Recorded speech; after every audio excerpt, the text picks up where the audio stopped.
Assalamualaikum warahmatullahi wabarakatuh. Selamat pagi anak-anak. Bagaimana kabarnya hari ini? Semoga kalian semua sehat dan tetap semangat belajar di rumah. Anak-anak, hari ini Ibu akan menjelaskan materi tema 1, subtema 1, pembelajaran 1.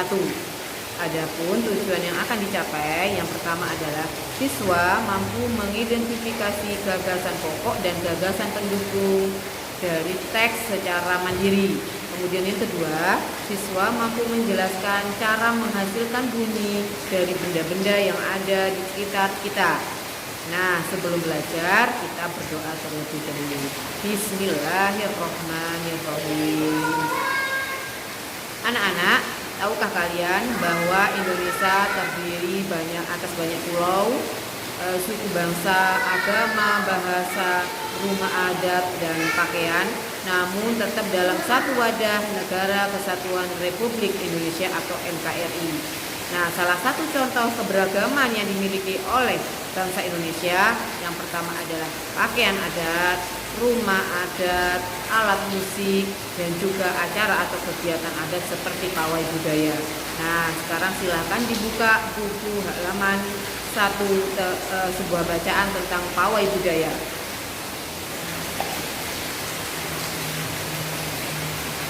Ibu akan membacakan paragraf pertama. Pawai budaya sangat menarik bagi warga Kampung Babakan. Pawai ini selalu menampilkan keragaman budaya Indonesia.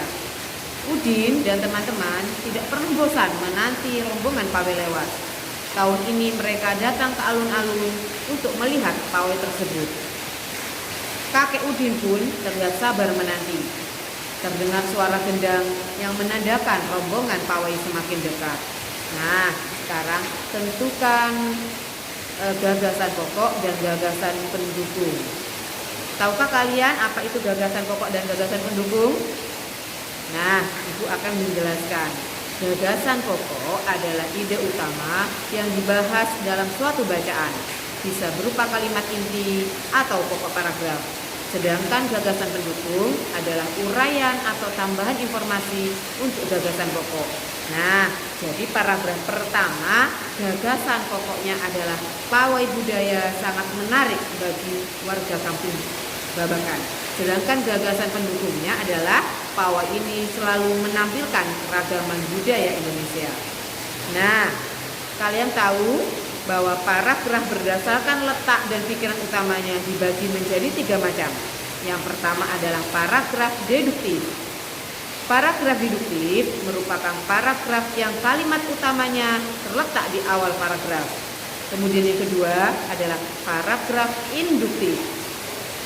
Paragraf yang kalimat utamanya terletak di akhir paragraf. Sedangkan yang ketiga adalah paragraf campuran.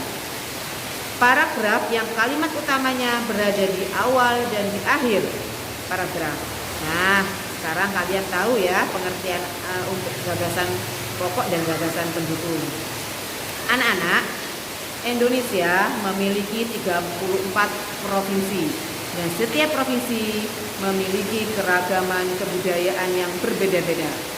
Salah satu contohnya adalah rumah adat. Nah, Ibu punya contoh rumah adat dari beberapa provinsi yang ada di Indonesia. Yang pertama adalah rumah adat Baelio yang berasal dari Maluku. Kemudian yang kedua, rumah adat Tambi dari Sulawesi Tengah. Kemudian yang ketiga adalah rumah adat Honai dari Papua. Yang keempat adalah rumah adat Tongkonan dari Sulawesi Selatan. Dan yang terakhir adalah rumah adat Langin dari Kalimantan Timur.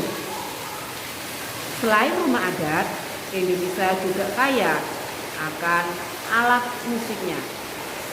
Alat musik yang ada di Indonesia yang pertama adalah alat musik tifa. Tifa dimainkan dengan cara dipukul dan berasal dari Papua.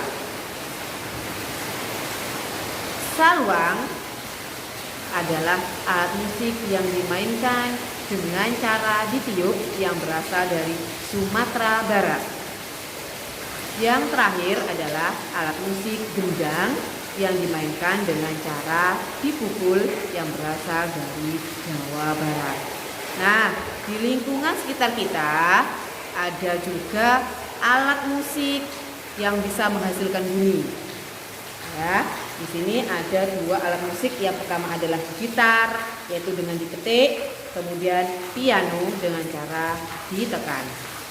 Nah, tugas kalian sekarang adalah silakan tentukan gagasan pokok dan gagasan pendukung dari teks bacaan Pawai Baru Budaya dari paragraf kedua, ketiga, keempat, dan kelima. Dan yang kedua tugasnya adalah silakan dibuka buku halaman 12. Amati benda-benda yang ada di sekitarmu, ya, ambil 5 benda yang kamu anggap sebagai sumber bunyi seperti yang Ibu contohkan tadi, piano, ya, kemudian gitar. Ibu tunggu tugasnya sampai jam 9 malam. Demikian materi hari ini. Wabillahi taufiq wal hidayah. Assalamualaikum warahmatullahi wabarakatuh.